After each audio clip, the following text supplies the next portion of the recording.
When the subject of diet comes up, particularly vegetarian or vegan diets, the first question is, where do you get your protein? As if that's something you should be worried about. As you're going to learn about over the next few minutes, protein is the last thing people should worry about. It's virtually impossible to design a diet that's protein and amino acid deficient. Our protein intakes are determined by observations. Like, for example, when you look around the world, you find people eat various amounts of protein in their diet. The Asians, for example, consume a small amount of protein. They live on diets of rice and vegetables, and so their protein intake is around 40 to 60 grams of protein a day. Now, Westerners, people who live in America and Europe, for example, they have higher protein intakes of about 3 times higher, 100 to 160 grams of protein a day. Now, the highest protein intakes are seen among people who are on these low-carb, high-protein diets. For example, people are on the Atkins kind of diet will consume, because they're eating mostly meat and dairy products, their protein intake is around 200 to 400 grams of protein a day. The diet I recommend contains about 30 to 80 grams of protein a day, but it's easy to make it higher if you believe in the importance of getting more protein. You just add more beans, peas, and lentils. But as I've talked to you about, excess protein is a problem. You have to deal with that excess protein. Well, if you look at the summary of protein intakes worldwide, you see that the variation is great. It's as much as tenfold. And people seem to be living in relatively good health on these great variations in protein intake. Our current protein recommendations date back to the 1800s. Investigators at that time, scientists at that time, they made the first recommendations that are carried over into modern times for the amount of protein that we should consume. The way they made these recommendations is they looked at people in their communities. They looked at workers and soldiers and saw what they were eating. And they made an assumption. And that assumption was that people would naturally choose the right foods so that they could get proper nutrition. So the thinking of investigators back then in the United States and England and Germany and France, the thinking back then was that all we have to do is observe what people are consuming and we'll know what the right amount of nutrients is, because they would innately make the right choices. And they looked at people who had some money, the ability to make choices, like workers and soldiers who were making some money, so they could choose the diet of meat or a diet of starches, vegetables, and fruits. They had that choice. And what they saw was they gravitated towards higher protein foods, the richer foods, as people seem to naturally do. And so based on that, they decided that people need to consume about 100 to 189 grams of protein a day. One of the very famous investigators back then was a guy named Carl Voigt, and his recommendations were you should consume about 100 to maybe 150 grams of protein a day, and his was considered the standard, the Voigt standard for protein intake. Well, other people working at that time thought about these recommendations and found that they contradicted some other observations they were making, like, for example, people in other parts of the world who couldn't afford all this meat, like people in Asia, people in Africa. They were living on diets that had far less protein. They seemed to be doing very well. They were working very hard. In fact, there were laborers in these countries, and they seemed to be doing well on about a third as much protein as was generally recommended in Western societies. And as a result of that, and observing vegetarians and even vegans of those days in the late 1800s and 1900s were thriving on diets without these high protein foods, investigators started to look into other possibilities and maybe do some more serious scientific research. If it was correct that we would innately make the right choices, then everybody in the United States would be healthy, because almost everybody in the United States, either because of the work they have or assistance they get, can afford to choose various kinds of foods. And what do we see as a consequence of having the ability to choose whatever you want? People don't choose the right things. They choose junk and they get fat and sick. So what people assumed back in the mid-1800s was the right way to decide what the proper nutrition is of people is obvious to you and I. That's not correct. People do not innately choose the right things. One of the most important people and first people to seriously investigate our protein needs was a guy named Russell Henry Chittenden. He was a professor of biochemistry at Yale University, and he wrote a book which was called The Physiological Economy in Nutrition back in 1904. And in this book, he questions whether or not we make the proper choices as far as nutrients are concerned when it comes to human health. And what he said in his book, he said, we are all creatures of habit.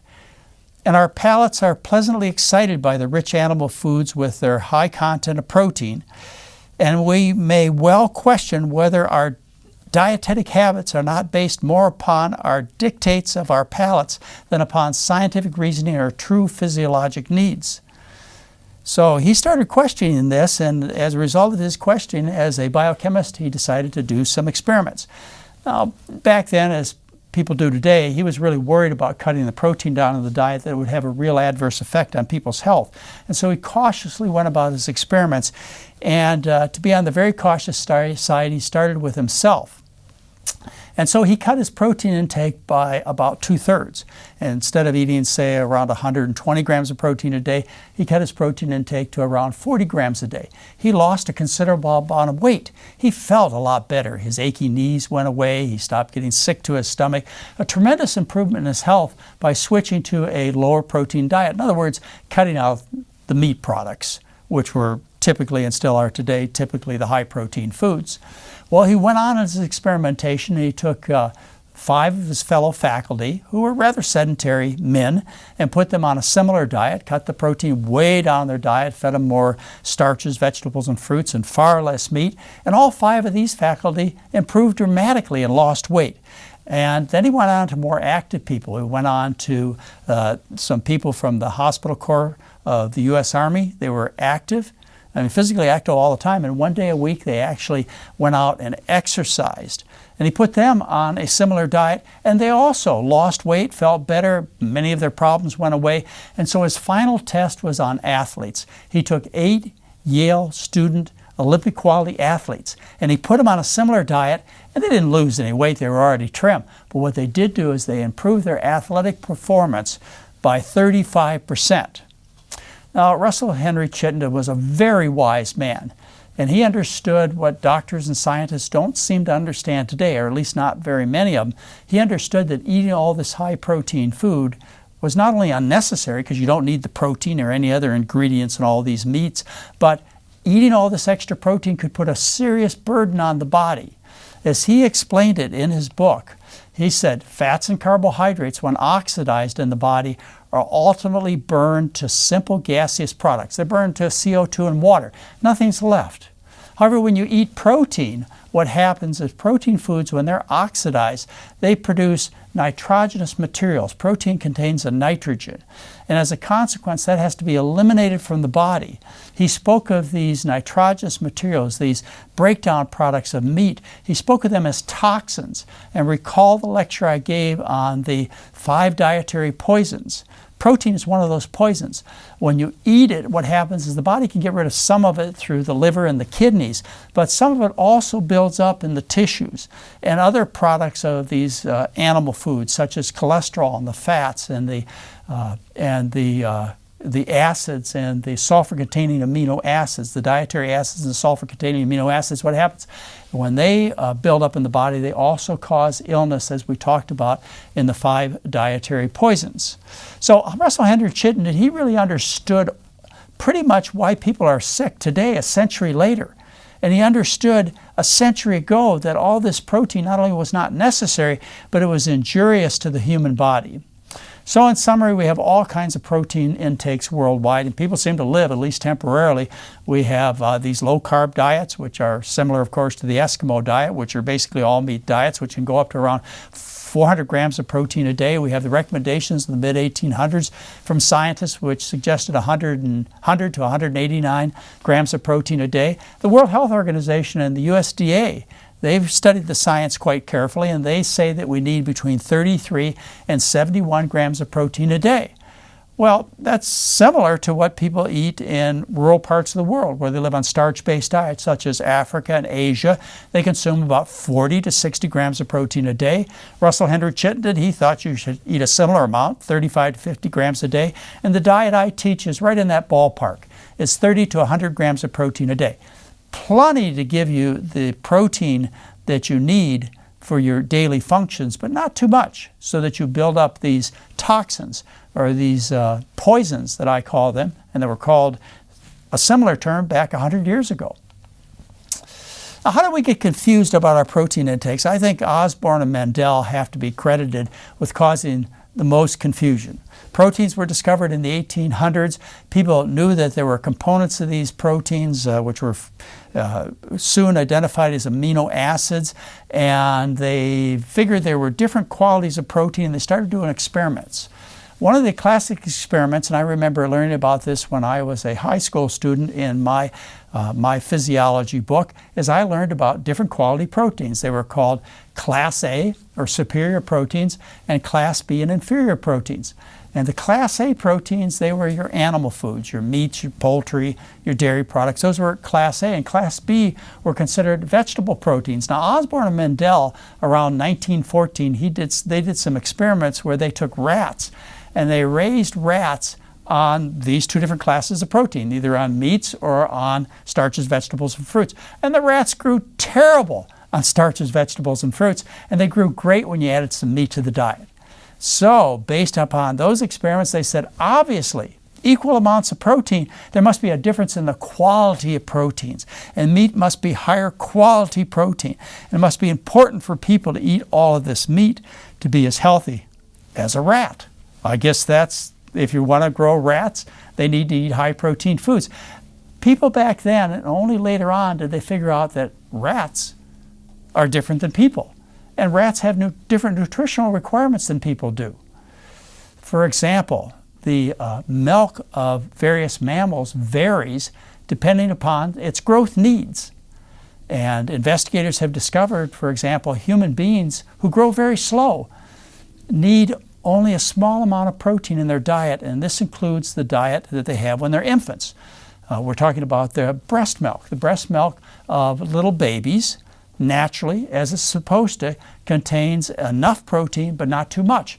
It has 1.2 grams for every 100 grams of human breast milk. And the human baby grows slowly. It doubles in size the first 6 months of life. To grow to an adult human takes about 17 years. Now, other animals, they grow much more rapidly. For example, a dog doubles in size in 8 days. Well, as a result of that rapid doubling, that rapid growth, it needs more protein. It needs a higher concentrated protein in its food, including the milk that the baby pup drinks. And so its protein content is about 7 times higher. Now, rats, they grow very fast. A rat doubles in size in 4.5 days. You can grow an adult rat in about 4 months. Remember, it takes about 17 years to grow an adult person. Well, rat milk, the milk you feed the little tiny rats, that milk has about 11 times more protein than human breast milk to support those needs. So any experiments done by Osborn and Mendel on rats should not have been applied to people because our needs are drastically different.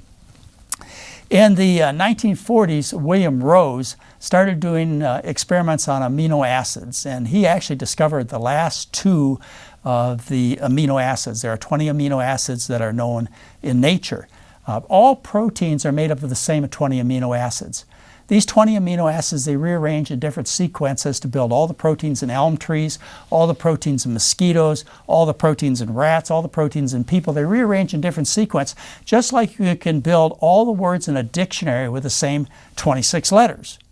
And so these amino acids were discovered by scientists prior to Dr. Rose's time. And by the time Dr. Rose came along, there were only 2 left to discover, and he discovered them.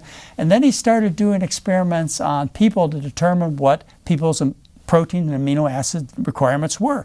And he did experiments on his students. The students were always happy to get involved in experiments because they knew, or at least they suspected, that someday they would live in infamy being part of Dr. William Rose's experiments. And so he got volunteers, and he fed them various kinds of diets. And what he did to determine how much of these amino acids that these individuals need is he fed them a diet of cornstarch and various vitamins and minerals and some carbohydrate. And then he took the individual amino acids. Remember, there are 20 amino acids. And he fed them to these people, these students. He would give them all the amino acids, but just take one out and see whether or not they did well. And you could take the unessential amino acids out. Remember, there are 20 amino acids.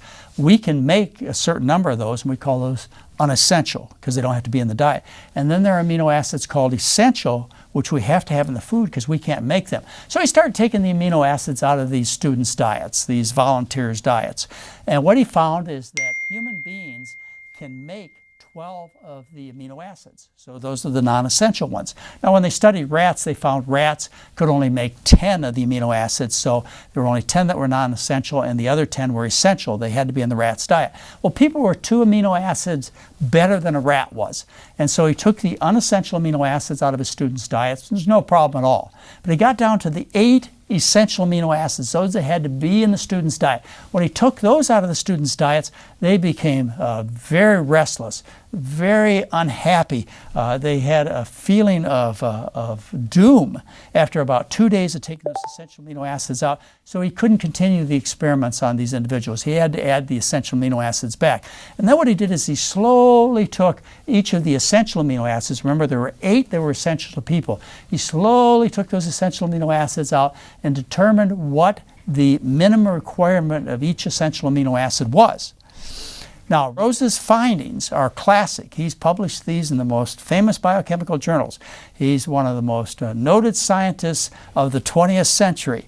And what he discovered was the amino acid requirement for each of the essential amino acids. And he published those in his research, and I've summarized those for you in this chart. And what they list are the 8 essential amino acids. They list what Rose determined as the minimum requirement. And by the way, he took the maximum any subject in his experiment needed. He wanted to make sure that he covered everybody. And so they took the maximum anybody in his subject's experiment required, and he made that the minimum requirement. And then what he did is he doubled that minimum requirement and made a recommended or definitely safe amino acid requirement. If you take any starch, vegetable, or, well, starches or vegetables, fruits, maybe you could run into a little bit of calculation issue here, but any starch like rice, corn, potatoes, any starch or any vegetable, and you calculate out what that would provide in terms of essential amino acids, what you find is every single starch, for example, exceeds the recommended, which was a definitely safe level, which was twice the minimum, which is the maximum any subject required in the experiment. If any single starch can do it, then any combination of starches will provide all the essential amino acids in abundance. And thus, based upon William Rose's work, it was determined that it was impossible to design a diet that is deficient in essential amino acids. But that's not what you hear from your teachers, from the scientists, from your medical doctors. In fact, even from the most respected organizations, you hear that we can't get all the essential amino acids from plants, that it's not safe to eat all plant or a vegetarian diet because they don't provide the essential amino acids. For example, the Nutrition Committee of the American Heart Association made that statement in 2001. And still today, Tufts Human Nutrition Research Department, Tufts University Medical School, the Harvard School of Public Health, and the Feinberg School of Medicine, Northwestern University, and I bet I could go on if I took the trouble to look up other universities. All of these major organizations and universities tell you that you can't get all the essential amino acids from plants, which is contrary to what William Rose showed in the 1940s and had published by 1953. Crazy, isn't it?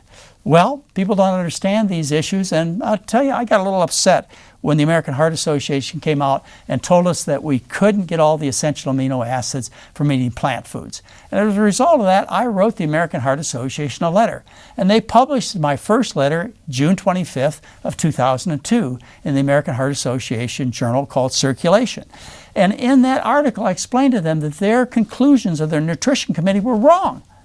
You can't get all the essential amino acids from plants. And here's the research that shows it. Dr. Williams Rose's research and other investigators' research. And I said it's important that you tell people this because people are deciding whether or not they should change their diet based upon scientific recommendations. If you tell people that it's unsafe to switch to a vegetarian or vegan diet or all plant food based diet because you're not going to get the essential amino acids, then people aren't going to make the change. A man has this heart attack. The family wants to change their diet to prevent another heart attack, and the family's not able to do that because when they ask for expert advice from scientists or their own doctor, they're told you can't do that. you'll become a nutritional nightmare by giving up meat. You won't get all the protein.